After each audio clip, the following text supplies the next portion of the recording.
Hello and welcome to the distinguished annual event, the Queen Rani Teacher Academy Forum 2024. Under the theme, Collaborative Pathways Elevating Education Through Partnerships, we extend our sincere gratitude to all of you for attending and welcome you to this year's forum.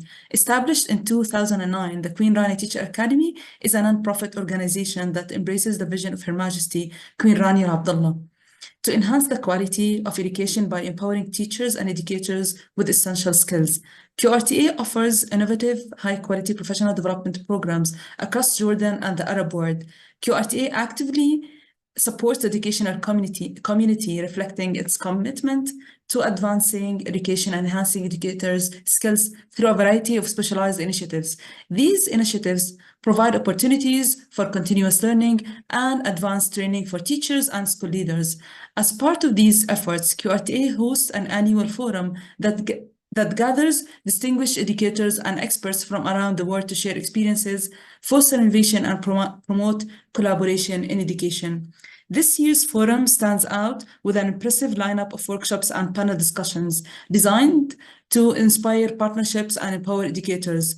Our sessions focus on equipping participants with practical tools and strategies to enhance learning environments, foster collaboration, and address the evolving challenges in education.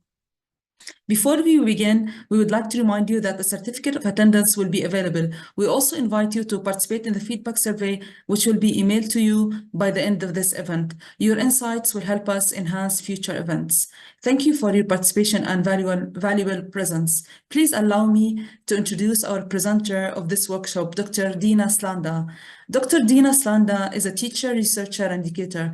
Currently, she works at the American Institute for Research, AIR, where she leads large-scale projects to deliver tools, training, and a diverse range of services to educators and educational organizations. She's the lead of intensive technical assistance at the Lead Idea Center, where she focuses on building school leaders' capacity to meet the needs of children with disabilities. As part of CLSD, National Literacy Center, Dr. Slanda builds state capacity to design and implement state literacy plans. She also serves as a thought partner for Center on Great Teachers and Leaders. Prior to joining AIR, Dr. Slanda was faculty at the University of Central Florida. She was also a classroom teacher, both in intensive reading and in science, technology, engineering, and mathematics, STEM. Dr. Slanda earned her undergraduate from George Mason University and her master's and doctorate from University of Central Florida. Dr. Slanda, I'm really honored to welcome you to this session. I look forward to hearing you about your experience. Please, you can start.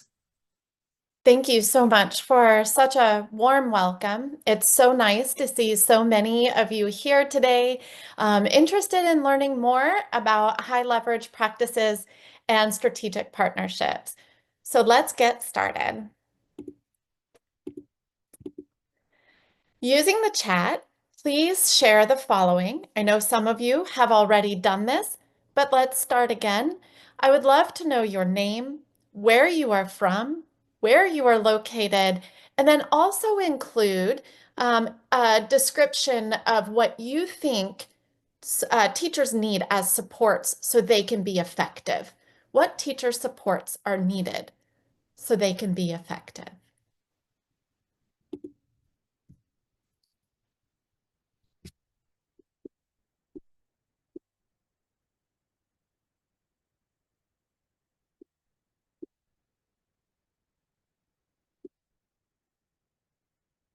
It's so great to see so many from all over.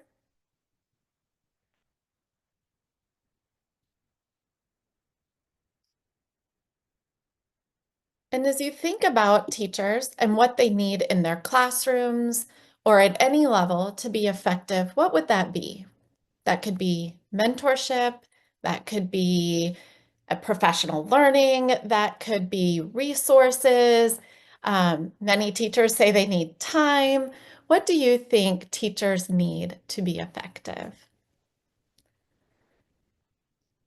I see that we need flexibility. I agree. Continuous development, absolutely. Constant personal development courses, absolutely. And we'll see as we go through the presentation, the different types of things that teachers need to be successful in the different stages during their learning. And we know that teachers have a variety of stages that they go through, so we'll talk about that. Please continue to use the chat and introduce yourself and describe what you think teachers need to be effective. But let's go ahead and get started. During our time together today, we will look at what building strong partnerships looks like when we think about high quality teachers. We will explore what we mean by high leverage practices.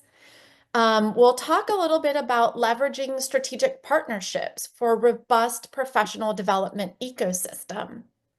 And then we'll talk about how we can take the high leverage practices we've learned about and those strategic partnerships to advance our professional learning. So building strong partnerships begins with developing high quality teachers. We know that empowering our teachers will build tomorrow's leaders. So when we think about our teachers, and we know that our teachers hold a very high regard in our communities, in our schools, and in our lives. I'm sure we can all think about a teacher that we have had in the past that influenced where we are today. So using the chat, I welcome you to tell me what you think the number or the percentage of teachers would be in the influence it has on our schools. Do you think that that would be 12%, 30%, 66%, or 82%? Okay, so I see 66, I see 66, 30. And so we're talking 30%. 30% is the number, is the percentage of influence that our teachers have on our outcomes, future outcomes. So we're going to use a Padlet to further engage. And I would like to know, if you use your device, please hold it up, scan the QR code that you see. What system supports do teachers need to reach their potential? So again, scan the QR code that you see here and share with us, using that Padlet, what system supports teachers need to reach their potential. And feel free to use the chat too, if you would like. That's another way to engage. And so you'll see the system supports. And thank you for sharing the Padlet link in the chat. So please feel free to navigate to that link and share with us what system supports teachers need. And I'm going to navigate my way there as well. And to use Padlet, you'll just press on the plus sign that you see and add information there.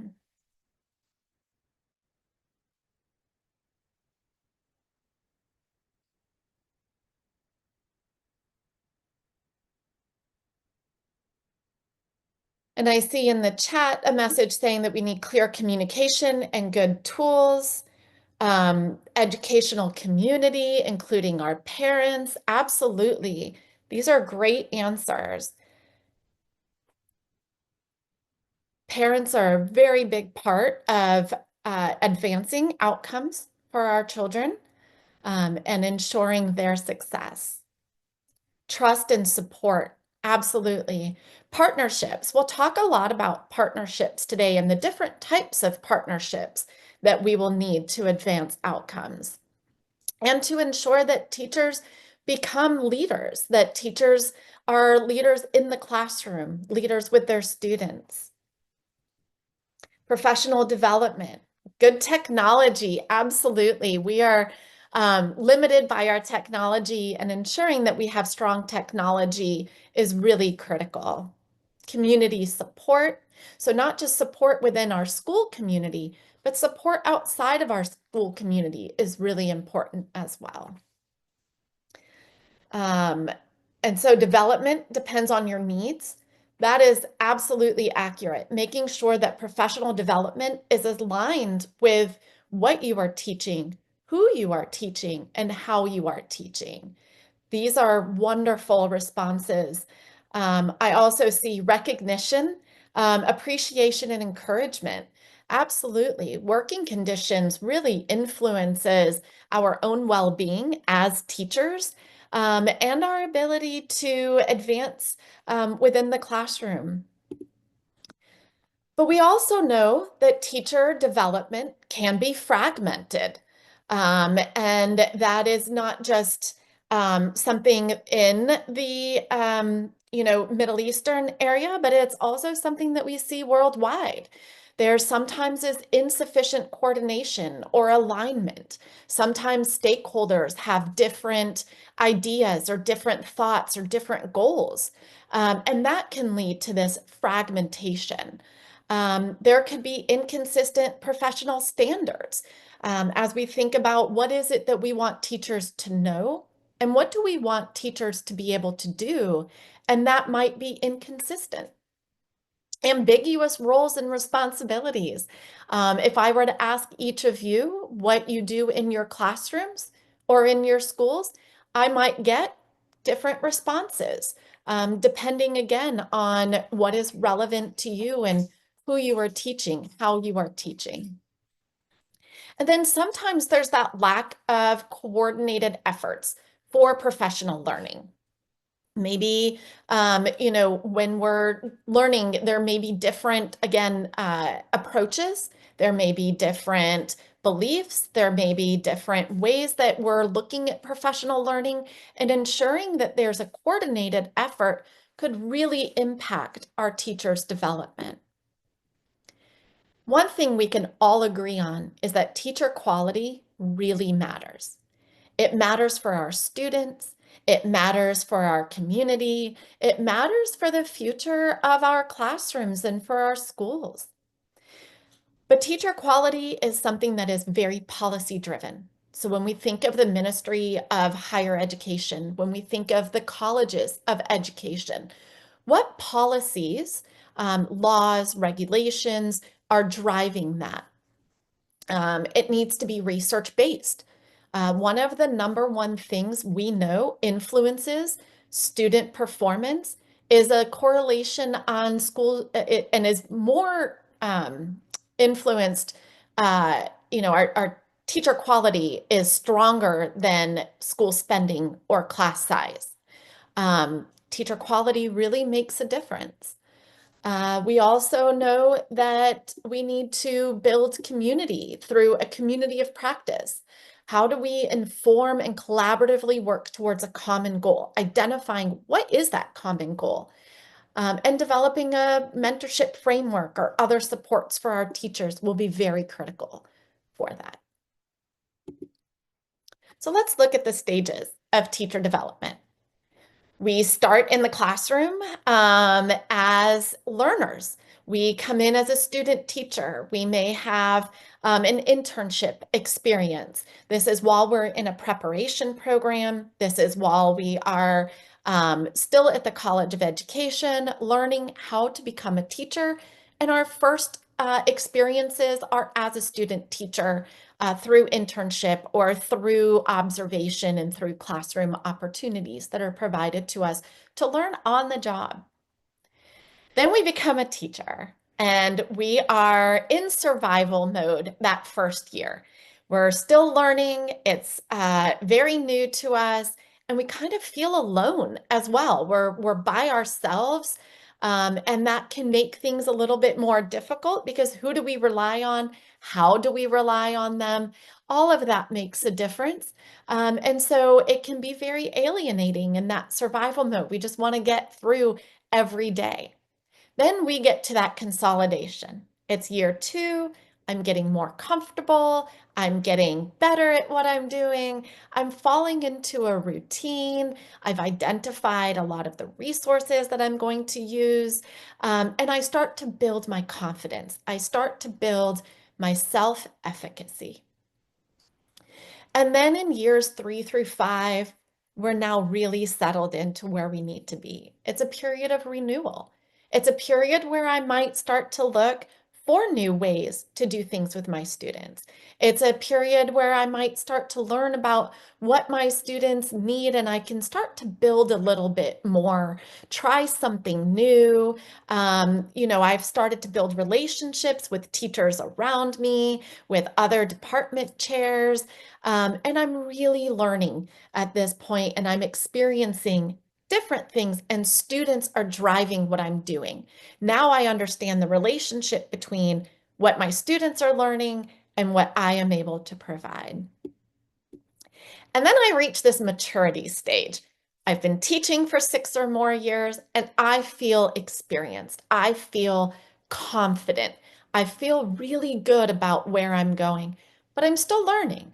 I'm engaging in different professional learning, and I can be selective about that professional learning so that way it's really relevant to what I'm doing in the classroom. And some of you had made mention of that in the Padlet or in the chat. And then finally, I reach after 7 years this stage where I feel that I could be a leader. I could help with the student teachers. I feel that I could lead my department. I feel that I could, in some ways, be a leader for other teachers, a mentor, and I feel confident in what I'm doing. And fostering that teacher leadership is really a cycle of learning. We start as a learning facilitator. I'm in my classroom, I'm facilitating learning. Then we move to this curator of instructional materials, which means that I am moving beyond what is just happening in my classroom to becoming a person that can advance the instructional materials and act as a guide for other teachers by providing resources that I've become aware of. Then I move to an instructional coach. Now I can coach others that are around me. And then finally, I can become a curriculum developer. Now I'm creating the materials that I used to be the one that would curate. And we want to help all of our teachers move through this cycle and getting to this opportunity where they are learning and they are growing, but now they're creating, now they're evaluating. So, as we are supporting that instructional quality and practice, how do we improve teacher efficacy? Which means, how do we improve your confidence? How do we help you move through that cycle? Many of you said that you were teachers now, and I'd like to know how we help you go through this cycle. How do we get you to consider the entire loop? So you can use the Padlet. This is the same link as before. You'll see it as activity number 2 on the Padlet. So you don't have to navigate anywhere new. It's the same link, the same Padlet. But if you'd like to share, how can supporting your instructional quality improve your confidence?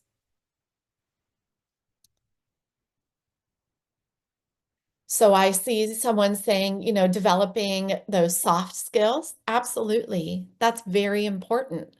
Ensuring that our teachers have the right resources, the right supports, the right opportunities really builds our confidence.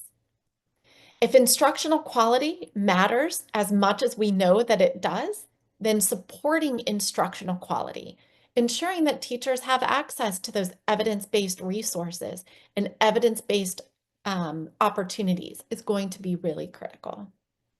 Differentiated professional development, absolutely, and that is equity. We don't all need the same thing. We need what is important for us. We need what is going to make us better in our field. Like I shared before, I was a classroom teacher and I taught intensive reading for students that were struggling with acquiring their reading skills. And what I needed as a reading teacher was different than what I needed as a science, technology, engineering, and mathematics teacher. It was different skills that I needed to develop. But some of those instructional strategies did remain the same. And so I'm seeing a lot of really great resources being dropped into here as well. Flexibility. As teachers, we know how to select different things that are going to, or different strategies that are going to advance our students. Clear vision, absolutely. So I want to share with you a lot of what we're referring to as high leverage practices, HLPs. And this is a way that we are able to empower our teachers to identify what we know through decades of research to be good teaching practices. So let's look at what are HLPs, high leverage practices. They are a set of practices that is fundamental for supporting our students from kindergarten through 12th grade, through their senior year. They can be taught to our teachers, they can be learned by our teachers, and they can be implemented by any teacher anywhere. What I really like about high leverage practices is that they're applicable to everything. They are not only fundamental to effective teaching, but I can use them in different content areas. So science, reading, math, they are agnostic to the content, meaning that they can be used for any content. And they can be used in any grade level from kindergarten through 12th grade because they are high leverage practices. They're what all teachers need to be doing and are likely things you're already doing. They're supported by research. They empower our students and they remove obstacles and barriers that might be in our way. So what are they? They are, thinking, as teachers, we attend to patterns of student thinking. We try to elicit and interpret our individual students' thinking. We explain content and we model it. We demonstrate, we scaffold, we show students step by step how to think through different processes. We help students set learning goals. We build relationships with our students. We check for understanding. We teach cognitive and metacognitive strategies, meaning we help our students think through thinking. How do you need to think about this? And we collaborate. A big part of our teaching is collaboration, knowing that we aren't alone in how we're educating our students. And then it's organizing and facilitating meetings with our colleagues, with our families, with our parents, with organizations. And so the high leverage practices have been revised in recent years, and they now fall in these pillars. And so the four main pillars are collaboration, data-driven planning, instruction in behavior and academics, and then when students are struggling, we intensify and intervene as needed. So I know this is very difficult to read, it's very small. So we're going to look at each of these in a little bit more detail. So HLP 1, collaboration. We collaborate with professionals, we organize meetings with our professionals, with our families, and we collaborate with families to support student learning and secure services that they may need. So these are things that you are all already doing as educators. We're just putting a name to it. HLP Pillar 2 is data-driven planning. As teachers, as educators, as schools, as district officials, wherever you are in this line of learning and advancing, we use data, meaning that we're using multiple sources of information to develop an understanding of our students, both their strengths and their needs. What do our students know, and how do we know that they know that? We have evidence to support where they're very strong and where they need help. And then we interpret and communicate that assessment data. We can't just collect assessment data, but now we have to know how to change my instruction to meet the needs of the students in my classroom. And then we adjust. If I notice a lot of my students aren't understanding something that I just taught, then I need to change how I'm teaching to meet their needs. We identify and prioritize their goals. What do I want them to know in the long run? What do I want them to accomplish by the end of the school year or by the end of the academic quarter? And then we make small goals to help them get to the big goal at the end. And then we design our instruction. I know where I want them to be. How do I get them to where I want them to be? And we design our instructional opportunities for that using technology, using curriculum materials, using the data that we're collecting. And HLP Pillar 3 is split into two things. It's split into what to teach and how to teach. So let's first look at what to teach. We need to establish an organized and responsive learning environment that our students are able to predict how they can behave in our classrooms and what is expected of them in our classrooms. We need to teach social behaviors. It's not enough just to teach the content, but how to interact with their colleagues, or with their peers, with the other students in the classroom, how to interact with individuals, with other teachers, with everybody. We need to teach those social behaviors. We need to teach those cognitive and metacognitive strategies, which means teaching them how to think, teaching them how to use different ways of thinking, and we can model that for our students. So for example, if I'm teaching reading, I'm going to teach students how to think through reading. We use prediction. What do you think the character in the story is going to do next? We need to teach them how to clarify. I didn't understand what I just read. Now I know I have to go back and read again. So we're teaching them the different skills to make themselves better readers. We're teaching them what a good reader does, and we're modeling what that looks like.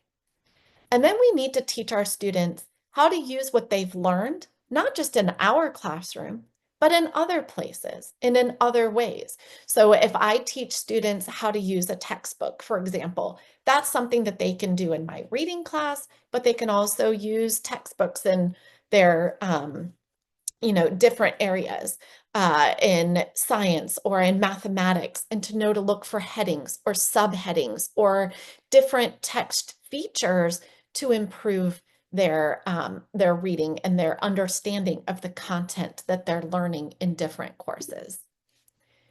And then now it's how to teach. How do I teach as an educator? And so I need to adapt my curriculum tasks to help them get through goals. I need to use explicit instruction and provide scaffolds to get there. Students need step by step. We can't assume they know how to do it. We have to show them how to do it. We can use groups. Students are very social. They like working together. So using groups that are fluid and flexible to the students in your classroom. We need to use strategies that promote active student engagement.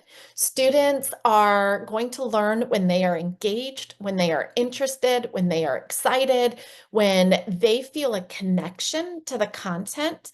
They will take ownership of their learning and they will learn. And then we need to use technology. We're in a technology supportive environment, and we are preparing students today for jobs that don't even yet exist. I don't handwrite anything anymore. I use technology. I email, I use AI, I use various ways to catalog my learning or to communicate with others. And we need to teach our students to do the same. Handwriting is incredibly important, but so is typing. So is understanding how to be good consumers of the different things that are coming to them. I see that some of you are saying AI is really important. Absolutely. And so we need to teach them how to use AI effectively. But we need to know how to use AI as teachers to be able to teach our students how to use AI. And that's where that scaffolding, let's be explicit in how to do that. Let's be explicit in how we show step by step for our students to do that. It's incredibly important. We have to make sure that they are prepared for a global market. They are prepared for global opportunities, that they know how to use these to their advantage. And we can start as young as kindergarten and move all the way through 12th grade. And we can think of how different AI will be now for someone, for a child entering kindergarten, than it will be in 10 to 12 years. Absolutely. AI helps save time. Let's help our students save time. Let's help them know how to use it in moral and good ways. And we can, provide that, as we're teaching students, whether it's in AI, in reading, in different things, how do we provide a positive and constructive environment so we can use error analysis, so we can help them learn and see, step by step how to do things, but provide feedback that's very constructive. I know I learn from having feedback and getting that constructive opportunity to see where my mistakes are. And students will then start to analyze for their own mistakes and their own errors. And that will guide their learning because they'll start to internalize it. And then finally, pillar 4 in HLPs is to intensify and intervene as needed. We need to ensure that as we're looking at our students are a range. Some are very strong and need a lot of enrichment, a way to continue to extend their learning. And then we have some students who need extra support, who need extra time, who need extra opportunities to practice their learning. And we can provide that through intervention. And the intervention should be tailored to the very specific needs of our students, but it's also flexible. They may need only a little bit of support until we've lifted them enough that they are now where their peers are. They may need us to pull that support back and then lift them again. So all of our intervention needs to be very tailored to the students. But that goes back to the data collection that I was talking about before, using data to inform how we are interacting and reacting to our students' learning, both in academics and in behavior. We know that bad behavior can prevent a student from learning, just as much as good behavior can help them learn. Teachers do all of these things that I talked about. I'm sure most of you are thinking, yes, as a teacher, I do this. As a teacher, I used to do this. But we also know we don't do them in isolation. They don't just happen one at a time. It's not a linear process, meaning it doesn't go in order that I do this, and then I do this, and then I do this. What it means is we're blending these. We're putting them all together. We're doing all of this at different times in response to our students and in response to what we need them to learn in our classrooms. And so this is just an example of how we can blend the HLPs that I just talked about of, for example, using explicit instruction and teaching, cognitive and metacognitive strategies, and blending that with data. How do I use and interpret the data to support our students? So this could be HLP 14 and 16, and then HLP 4 and 6. There's 22 total HLPs. So I want you to think, again, using the same Padlet, use the QR code or use the link that is in the chat. How can teaching those HLPs that I just showed you develop teachers into effective and high quality educators? So let's take a look at how we think we can do this. And this will be activity 3 on the Padlet. So you're not navigating to a new Padlet, it's the same one we've been using.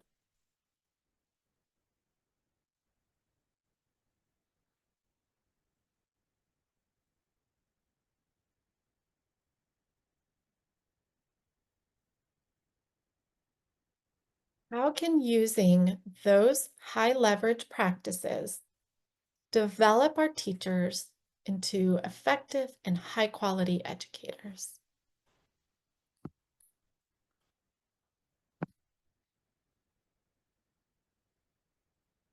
Yeah, it can help our teachers be more creative. Absolutely.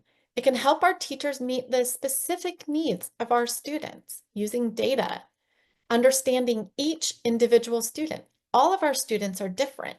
So how do we best support them?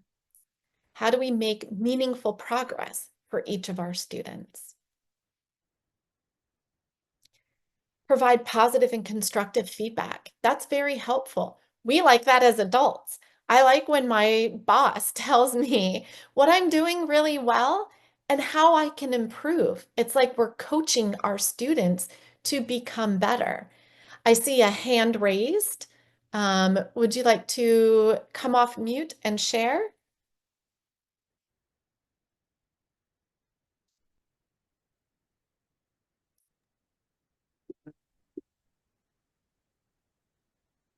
Mustafa?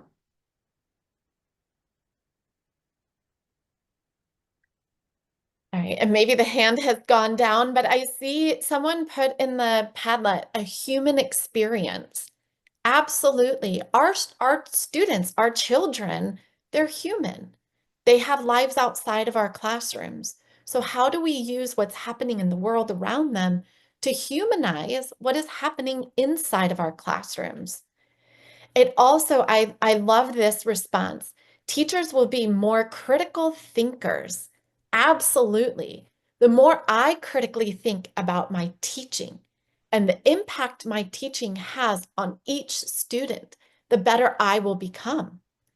Our students are at different levels. I'm at a different level, and I'm constantly wanting to get better and improve my teaching. And this is using high leverage practices helps us really see the relationship between what I do as a teacher and how my students learn as children, as students, as learners. And I love, Hiba, you say, connect what happens in the classroom to the real world.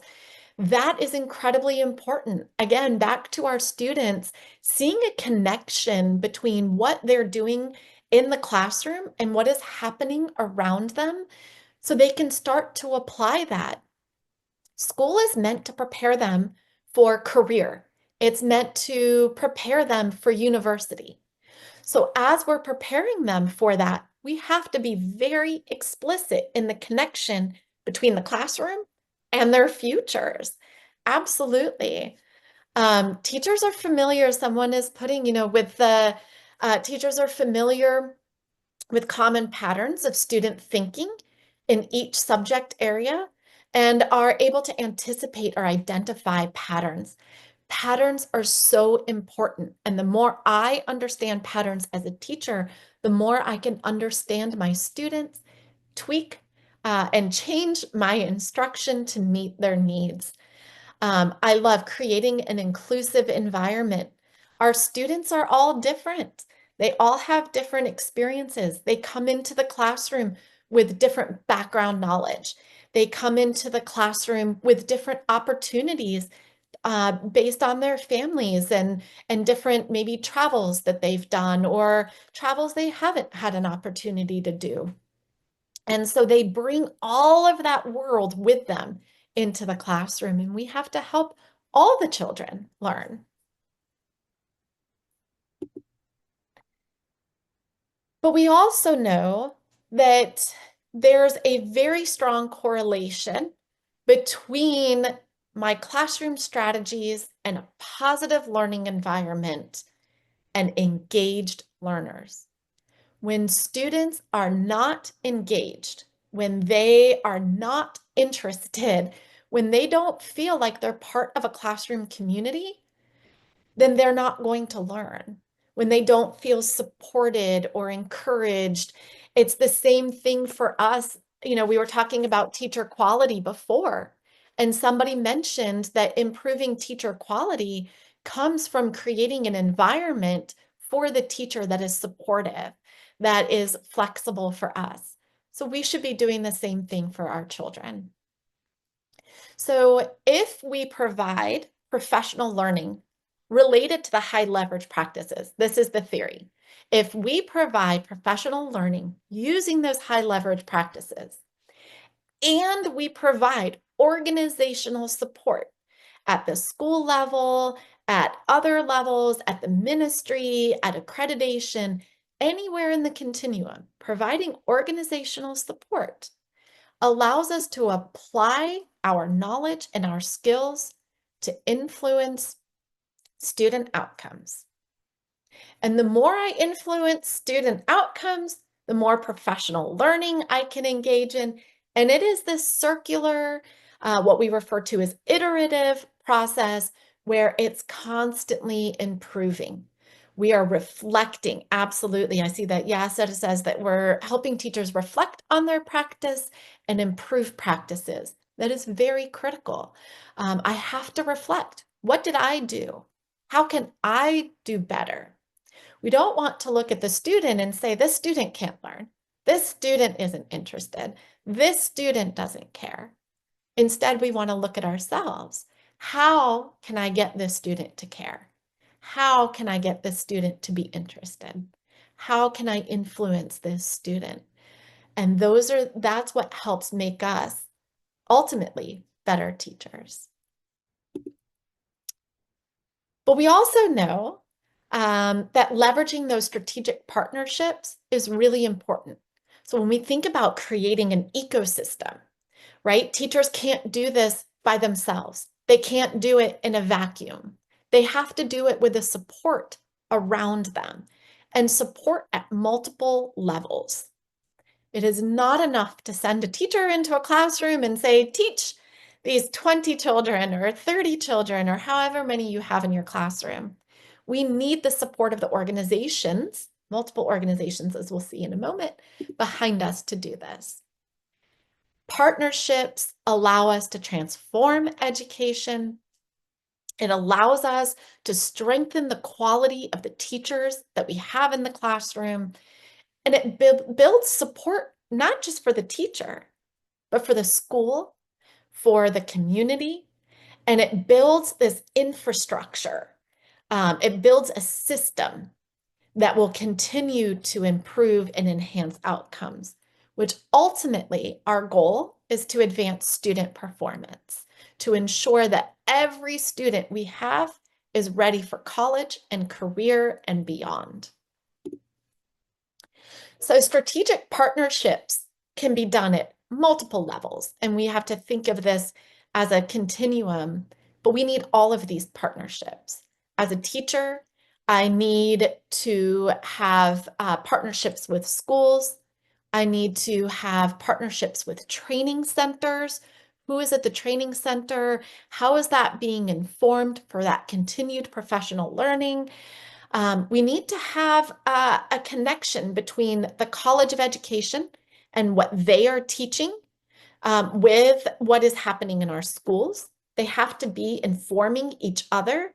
Our teachers need to say this is what we need just as much as the College of Education tells schools this is what you need, right? It has to be a back and forth relationship. The Ministry of Education has to support all of this as well, and ensuring that our schools are supported, our training centers are supported, the colleges of education. We need to be thinking about accreditation. How does accreditation fit into this? So there's a continual improvement process there as well. And Noor, you say that it affects collaboration. Absolutely. All of these stages must be collaborative. A teacher must be informing the College of Education, which must be informing accreditation.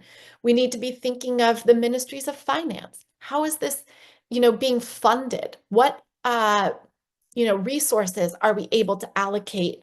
Because we need to do this as a strong ecosystem, as a strong community together.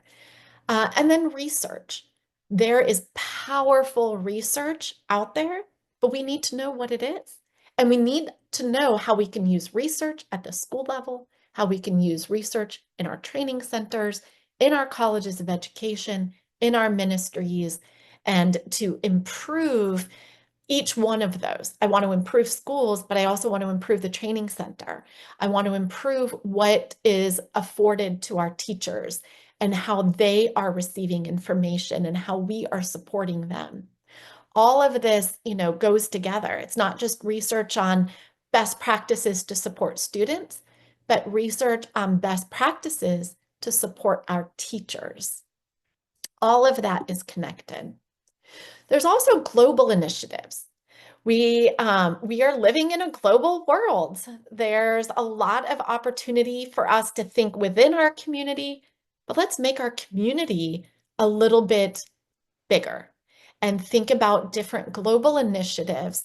For example, the Middle East Professional Learning Initiative, which is a connection with the Harvard Graduate School that supports teacher educators and system level teachers or system level leaders in developing practices and programs and structures to improve student learning.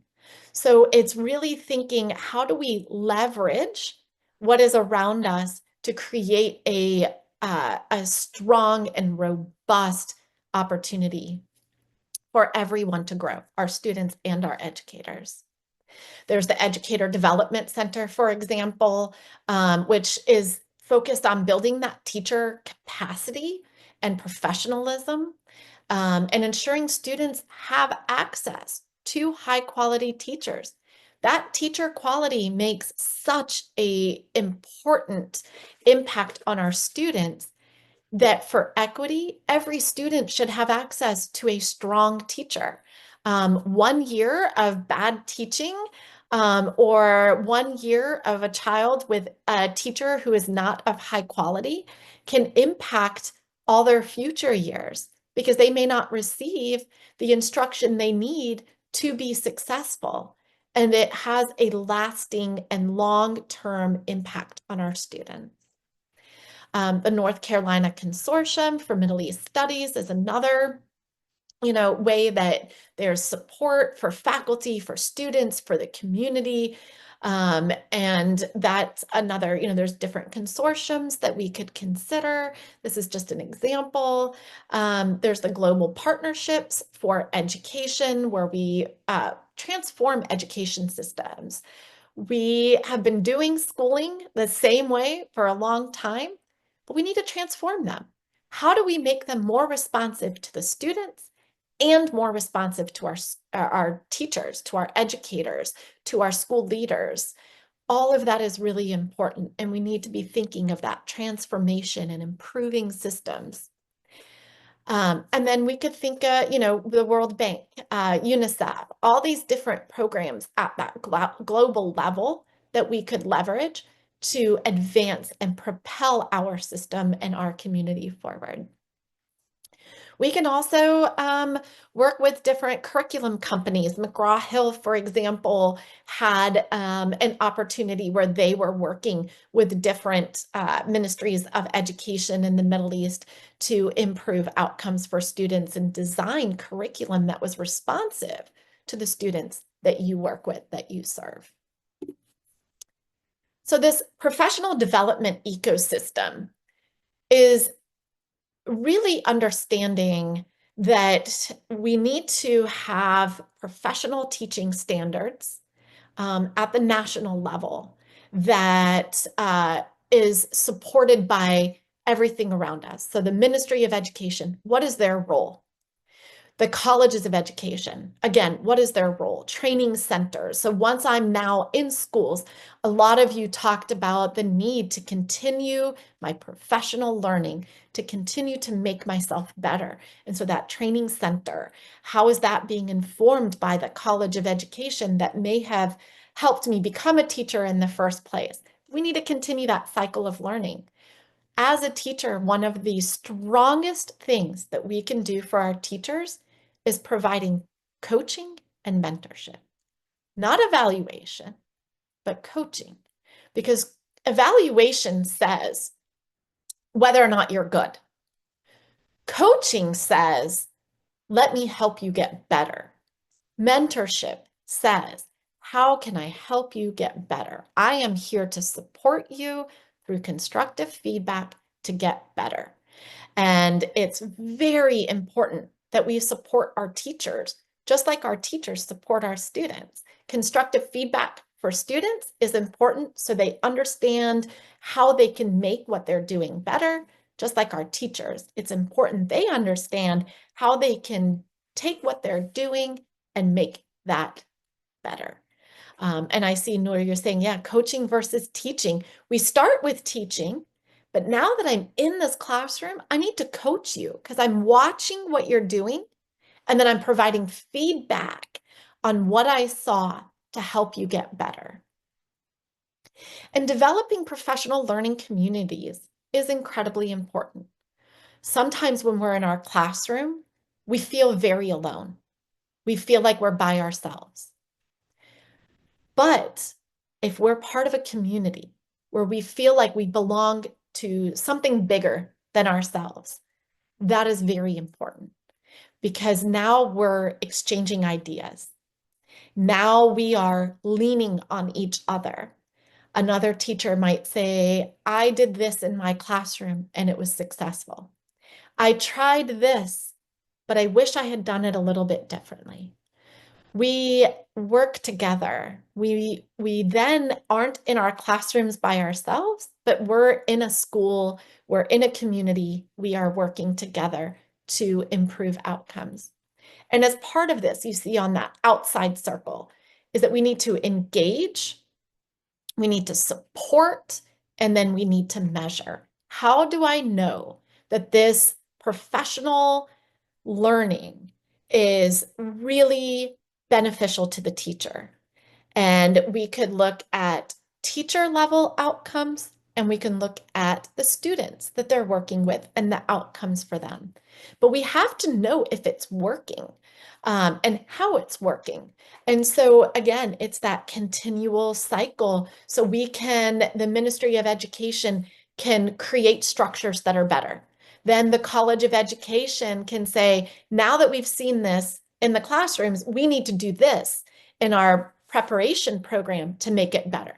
And then training centers can say, okay, now that we know all of this, we can make professional learning better. We know adult learning principles. We know what helps teachers get better. And we're going to design our professional learning around what we know. And then we know that coaching, I can become a better coach, right? Just because I'm a coach doesn't mean I'm perfect. I also have to keep learning. I also have to keep growing as a coach or as a mentor. So we want to strengthen coaching and mentorship, and we have to think about what that means. Professional learning communities. Again, there's an opportunity for us to make professional learning communities better and better, but it's that constant. And I see, and this is something I see that we lack many things in the Middle East. Among them is accepting, let's say, math graduates as math teachers. This is very important. And this isn't, I see that it's something that happens in the Middle East, but it's also something that happens here in America. We look at somebody's knowledge and skill of the content, but their knowledge of the content does not mean they know how to deliver that content to the teachers or to the students, rather. Just because they know math doesn't mean they know how to give that lesson to a child, to a student, to an adolescent. And that is what is very important. But if we're going to accept somebody into teaching who has content knowledge, that's where the training center is very important. That's where the coaching and the mentorship is very important. Ensuring that they have the support that they need to become better. And so I appreciate you saying that. And, as you're saying as well, the cycle needs collaboration to be effective. Absolutely. Collaboration at every level. The Ministry of Education cannot just talk to the Ministry of Education. They have to talk to somebody at the college. They have to talk to people at the training centers. They have to talk to individuals at the schools. They have to be informed, and collaboration happens within your organization, but also outside of your organization. We have to keep improving at all levels. So thank you all for the comments that I'm seeing in the chat. I love the engagement. I think that's so important and so wonderful. And they do need to be trained well in order to deliver 100%. But that's where we have to reflect on our systems. Did we train them well? Did we ensure that they had the support they needed as they go into the classroom? And let's design a system that does support them, that does make them better. So I want to share with you a resource that was developed by the Center on Great Teachers and Leaders. And this is how it's a toolkit that essentially prioritizes systemic educator talent development. So how do we make our teachers better? So it starts from that preparation to developing and supporting our teachers, which we know the more that we support our teachers, the more we will be able to keep them in the classroom. Otherwise, they'll leave if they don't feel that they're supported, if they don't feel like they're making a difference, if they don't feel that there's a system around them, they are more likely to leave the classroom. But then we also have to think of ways, how do we get more teachers into our profession? We have to attract new teachers. There needs to be pathways into the profession that are responsive to all the different needs of our teachers. And then we need to use data for that process as well. How do we also elevate the profession where everybody wants to be a teacher? There was a time many years ago where people really wanted to be a teacher, very highly regarded field. I don't know if in the Middle East it's like it is where I am in the United States, but not a lot of people want to become teachers because it's a very tough job.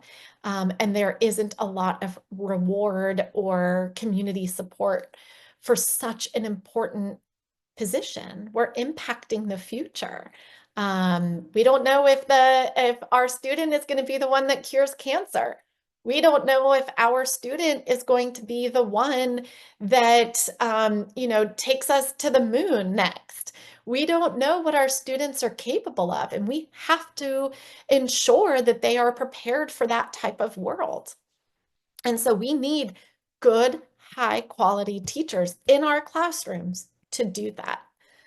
And so this is a great resource. I encourage you to use the QR code and navigate your way to this resource. It's free. Use it as you see fit. And I see that in Jordan, you have the same problem, especially with male teachers. Yes, we're a female-dominated country. Or profession, rather. We're female dominated. A lot of women go into teaching, but not a lot of men. And our students need to be able to see themselves in the profession. We want our male students to see that there are male teachers, so they want to also be a male teacher in the future. It's very, very important. So let's think about partnerships. What are you come from all around the Middle East, and it's important that we think of our partnerships in our ecosystems, and this may be very unique in the United Arab Emirates, may be different in your ecosystem than in Kuwait or in, in Egypt, or if you're in Jordan or Lebanon. What do you need within your ecosystem? And as you're thinking about this, I will share I went to the American School of Kuwait when I was younger. I lived in Kuwait. I lived in Dubai at one point. I went to school at the school in Jumeirah. I also then graduated. I'm originally Palestinian. I graduated high school in Jerusalem. And my school experiences in each one of those parts of the world were very different. So as I share that to say, as you're thinking about partnerships, what do those partnerships need to look like? So I will look at the Padlet and see what types of responses we're getting. Again, this is for activity 4, partnerships. How are you part of that, ecosystem? Who needs to be in your ecosystem? Yeah, and I think, you bring up a good point. Public schools versus private schools. I, was in a private school, and that experience could be very different than our government schools, than our public schools. We see that here in the United States as well. The level of difference, but then also the level of teacher quality may be different. The requirements, the professional learning, the different experiences that our students have access to may be different. So what needs to be in that ecosystem so there's equity, so there's inclusivity? That's going to be very, very important. And thank you again for, all the comments that I'm seeing in the Padlet and in the chat. And so thinking, someone put in the Padlet, colleges and different professions, we have open-mindedness is very important. So as we're thinking about, here in the US, for example, we have a lot of strong partnerships between the College of Education, the university, and our schools. And having that strong partnership between the two helps our colleges know what our students need, or our teachers need to learn. And it also helps our schools connect research to practice. We need to make sure that we're making that connection. Absolutely. Organized workshops, healthcare. I think that's important and often missed. Our students and our teachers, we need to think about their well-being. We need to think about their knowledge, their self, their social emotional aspect of our students is so important. And so having these organizations and working with health departments, working with, different people, maybe they need speech language pathology, a pathologist to help them, occupational therapy, physical therapy, when we think of our students that may have different needs. Absolutely. These are all wonderful responses, intervention specialists. Absolutely. We need people that are professional in knowing how to intervene and to teach differently. We can't keep giving more of the same. If the student didn't understand it the first time, when I explained it, I can't just explain it again the same way. I have to explain it differently. So keep the responses coming. I love the interaction, but I also want to share more resources with you. When we want to rethink professional learning. A lot of you have talked about professional learning in your Padlet and in your responses. And this is a great resource for mentoring and induction and thinking of different ways that we could provide professional learning that's more intensive for our teachers. So not just coming in and doing one teaching session and now you're going to learn it. It has to be continued. It has to be sustained so you can continue to benefit from what has been taught. Using evidence to support is really critical. So this is another way to think about professional development. And then finally, the third resource that you see here is how Learning Forward is an organization that has developed professional learning standards, and knowing how those standards are related to teacher instruction, and then finally the outcomes for student outcomes. So it's showing that relationship from standards to instruction and what I do in a classroom as a teacher, and then finally that influence on the students that I have. So three great resources for you here as well. And so now we come to the final part of my presentation, where we're going to talk about how do we take the high leverage practices that we talked about when we first started, that's where we began, and how do we use that to advance professional learning? That's going to be very important. So let's see why it's important first before we talk about how. Embedding HLPs can help our teachers become more effective and high quality, because now we're helping enhance, refine, and build on the skills that came from our teacher preparation programs, and connecting what they learned, which is theory and research, to what they do in the classroom. And sometimes there's a disconnect there. I might learn something that I don't see the connection to my classroom, but HLPs and embedding that will help us. It also helps us strengthen the fidelity of implementation. We want to make sure that how you are implementing it is how it was meant to be implemented. And then finally, improving those preschool through 12th grade student outcomes. If I know HLPs, then I can improve outcomes for my students. And so that leads to equity. That's our target. How do we improve our outcomes for our students? So our model for success is to think about strategic partnerships. What does that mean in your school, in your context, and in your world? To this induction and mentorship framework that also includes high leverage practices.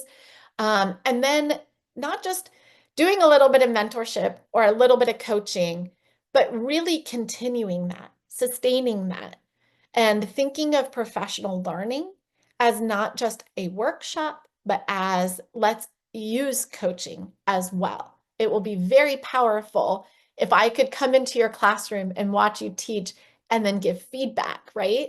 So you learned what you learned today, but it would also be very different learning if I was there to provide support to you as you implemented the high leverage practices, and we could talk about it. You are reflecting, I am sharing, we're working together in a strong relationship, and that will impact our student outcomes.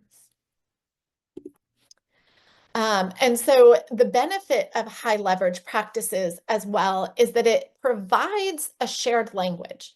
Now we all know what we're talking about. Sometimes that ambiguity or confusion comes from speaking two different ways, right? We might be speaking the same language, but using different words for the same concept. So high leverage practices gives us all the same language, because we're now talking about these very specific practices. We've named them, we've described them. So if we embed that in that preparation that you see here in our courses and in the field work that our students are doing in teacher preparation, our teachers are doing in teacher preparation, and we think about strategic partnerships and how strategic partnerships can lead to strong professional learning. Strategic partnerships provides educator support. Then we can, get to this instructional conditions in our schools, and we can improve the instructional conditions. But at the center of that is collaboration. And it's those strategic partnerships and instructional conditions are connected through our collaboration. So let's go back to the slide that we looked at about an hour ago. And we talked about developing our teacher leaders and how they can be partners for this success. our teacher leaders could be the mentor. They could be the coach. So we want to help them get from being a learning facilitator in their classroom, where they're working directly to improve student outcomes, to being a resource to the teachers around them by curating or gathering resources, to being a coach, to being a mentor, to being a support, and then becoming that curriculum developer. Now they're influencing things at the strategic partnership levels, and that's really critical. But it starts with our teachers. How do we develop them to be not only strong in the classroom, but also strong outside of the classroom? And absolutely, it's if you invest in your teachers, that leads to successful students, and that leads to a future, and it empowers our teachers. Now they're excited. Now they want to be part of this big, idea. It's not just them in their classrooms, but it's something greater and grander and bigger than they are. And that's very important. And so I want to share another resource with you, also from the Center on Great Teachers and Leaders. That is a teacher leadership toolkit. And this toolkit helps us understand what is a teacher leadership model, how can we select and implement strategies to establish and sustain teacher leadership, and then how can we refine that implementation so it's not just that we design a program and hope that it works for teacher leadership, but it's a constant refinement, a constant way to improve and do better. I'll give you another moment to kind of use your QR code and access this resource, but it's a very powerful resource that you can use in your schools and in your communities and in your partnerships, or if you're at the university, you could start to think maybe we could have a certification that is built on teacher leadership. So now you have credentials or a degree or something that helps you be that master teacher also, and recognizes you as such. Some of you talked about recognition. So teacher leaders, how can teaching those high leverage practices, what we call HLPs, develop teachers again? So going back to that same question that we had before. So now we come back full circle. How can these HLPs develop our teachers into highly effective, high quality educators?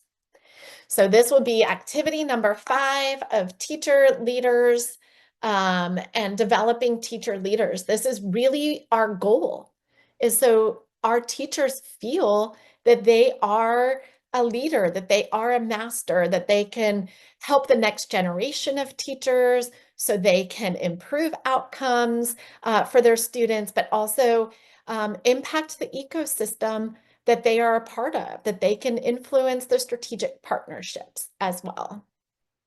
And most teachers are doing that in their classroom. We have amazing teachers all around the world, in the Middle East and everywhere, that are powerful, and we want to empower and continue to empower them.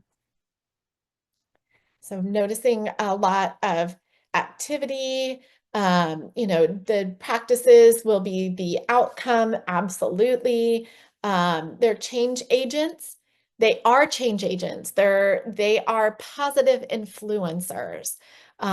We need to ensure that they're influencing their students, but they're influencing the other teachers around them as well to also want to do better. And so I would love to stay connected with you. This is my information. This is my email address, as well as please connect with me through LinkedIn. And so I am so thankful to each of you for attending today, for being part of this. And now I would like to welcome questions. Ms. Daoud, I'll turn it over to you as well to lead us through questions and other. Thank you so much, Dr. Dina. I think the two words that I read the most, informative and very useful. Thank you so much. I think the audience really enjoyed and learned a lot from you. And I think it's time now to hear from them. Do you have any question, any initiative that you have tried in your school or community you'd like to share with us? You can just raise your hand and we will give you a chance to speak.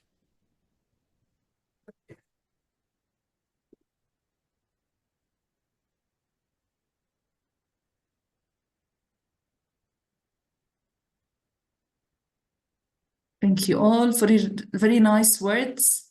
We really appreciate it. Very kind. Thank you. I hope this was informative and helpful.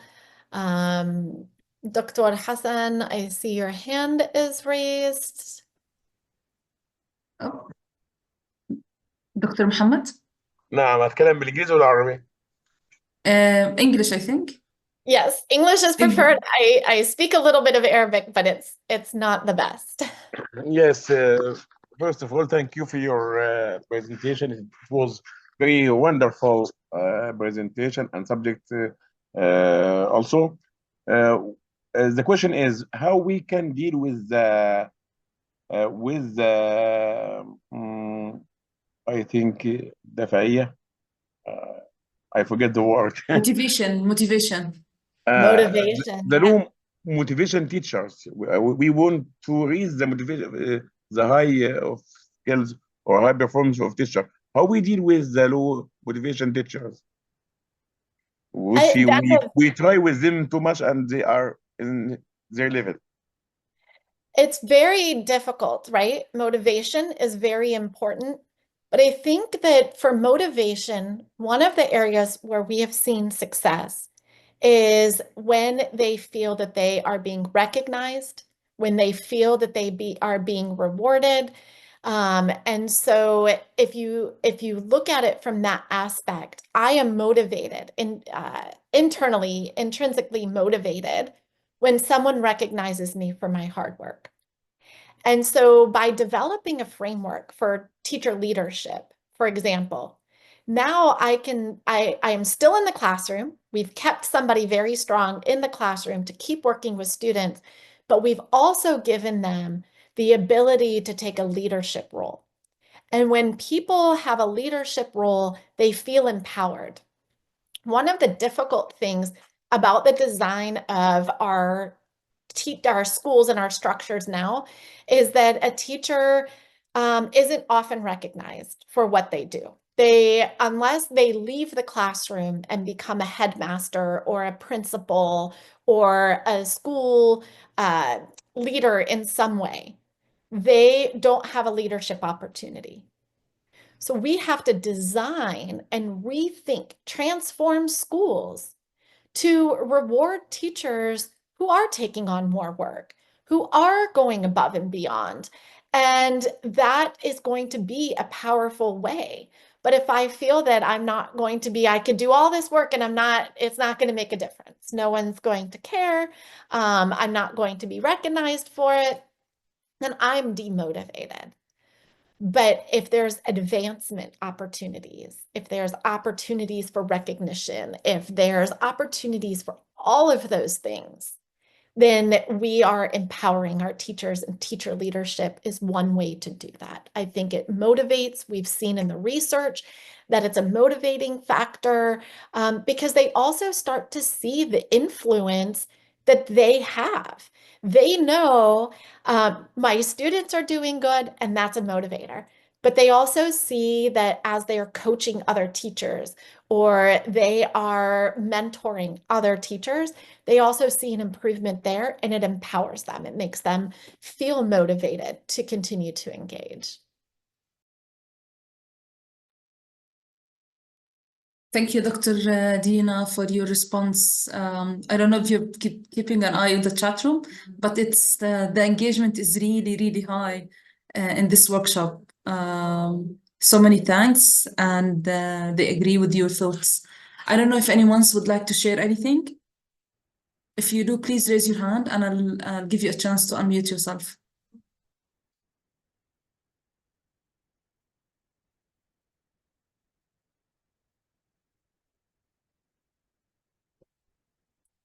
Nashat or Nashat, please go ahead.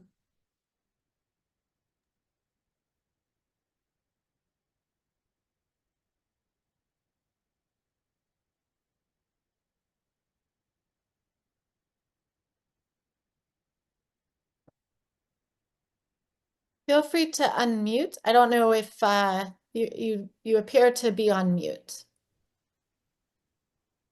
I'm mute. Okay. There you are. Okay, thank you. Good afternoon, all. Thank you for this fruitful presentation. I believe that teachers should believe in themselves, right? So they should believe, and we should encourage them and empower them, and explain them that how important are their roles, right? So they are, as mentioned before, I said that teachers make the future. They are the chefs who are cooking the future, let's say. Yes. Uh, Yes. so if you believe in your role and if you believe in yourself and your abilities, you'll be very grateful to yourself first, and you will invest in your students, and you see them that they are leaders. If you believe that, if you believe in yourself, you are a leader. And if you successful to deliver that and move your students from one step to another, that means you are making leaders. So this is my point of view. Thank you. Thank you. Thank you for sharing that. And I agree with you. I think one of the things that sometimes happens is, teachers aren't highly regarded. And so I often wonder, how can we use social media to elevate the profession, to make people want to be teachers, but then also use social media in a way where teachers can share their classrooms. They can share the wonderful thing that they're doing. So it changes how we view the teaching profession, which then could, you say you don't have enough male teachers in Jordan, for example.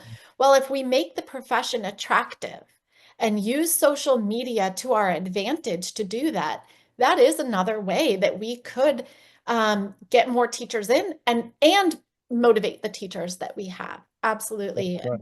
You're correct. Yeah. I see another hand raised. There's also a question in the QA from Adil. Adil is saying, I think the most difficult part in teaching is the evaluation, given marks. In your opinion, what is the most, I think, effective way to evaluate our students instead of the classical ways, questions and using handwriting or handwriting, yeah. I want to clarify, that's best way to evaluate students or best way to evaluate teachers? Students. So there is research on universal design for learning, which gives us an opportunity to use choice. And so when students have choice, they feel more engaged. And so if we want to evaluate what our students know and are able to do, we can give them a choice in how they want to represent their learning. And that is one of the guiding principles of universal design for learning, is giving students the ability to say, I want to create a PowerPoint to show you what I've learned. I want to demonstrate my learning by writing a paper. I want to demonstrate my learning by answering these questions that you have. I want to demonstrate my learning, and giving them the ability to design and be part of that design also increases engagement. There's been research around that for a very long time. CAST.org is another organization that has done a lot of research in this space that has been very beneficial to looking at how universal design for learning allows us to empower our students. But there's also principles around that for how our teachers can remove barriers to student learning by giving different ways for students to interact with information. So I'm not just standing at the front of the classroom delivering information, but engaging students through choice in project-based learning, or creating materials, or developing things, doing the science experiment versus talking about a science experiment, right? Two different ways. And so there's a lot of research around that. And so, the grading system, I see there's a comment in here about grading systems. It's very hard when we're trying to evaluate if we aren't using a standard measure across all the students. I don't know if this student learned when they show their learning in a different way than another student. But we could think of how we can use, to me, that's more of summative assessment. So we're using different types of assessment to make that decision. There could be different steps that everybody takes the same summative assessment, the same final assessment, essentially, but they take different formative assessments. So as they're making their way to the summative, we can do checks of their understanding in ways that are meaningful to them. So it still uses the same grading system that you are accustomed to and that is required, but then also gives students along the way the opportunity to engage in different ways in their learning, which will improve motivation for the students and doing different things. And I know grading systems are unified and imposed in different ways. We see that here in the United States as well. And that's why I say, is there a way that we could look to our ecosystem to transform education? Just because we've been doing it this way for the last 100 years doesn't mean that it's the way we have to keep doing it. Can we change things? But that's going to come from the ministry. That's going to come from research and colleges and different people in different places and different communities. Thank you so much, Dr. Dina. We have only 3 minutes to end the workshop and today's forum events. So we listen to Noor, maybe in 1 minute, Noor, if you don't mind. Go ahead, dear, unmute yourself.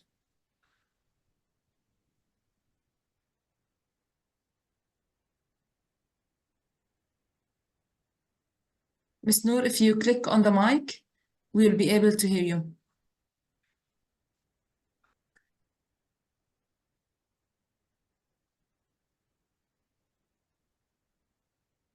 Yeah? I don't know why it's not working. I'm sorry. Noor, you can type your comment, question in the chat room if you would like to. I don't know if you have any closing remarks, Dr. Dina, anything you want to share with the audience? I just want to say thank you all for such an engaging session. I appreciate you participating in the chat, coming off of mute, asking questions, and participating in the Padlet. Very powerful, and I'm excited to continue to connect with each of you and in our future. So I wish you all the best of luck. Regardless of where you are, if you're in the classroom or if you're at a university, I wish you all the success as you think of ways to redesign education that is meaningful for both teachers and for students. Thank you all. Thank you so much, Dr. Dina. I've seen so many questions regarding certificate. I tried to respond as much as I could, but because there is a lot of engagement, I think some of you may have missed the response. Recordings, survey link, the feedback link, and the certificates will be emailed to you. So please just keep checking your email, the one that you registered through, and you receive all of the documents that you want. Thank you so much, Dr. Dina, for this rich workshop. In conclusion of this special workshop and day at the Queen Rani Teacher Academy Forum 2024, we would like to express our sincere gratitude to all of our presenters and the audience for your active and inspiring participation. We hope that this workshop has enriched your ideas and educational skills. We would like to remind you that your certificate will be sent to you by email, and we encourage you to complete the feedback survey, which will help us enhance our future events. We look forward to seeing you tomorrow for the second day of panel discussions, and thank you so much, everyone.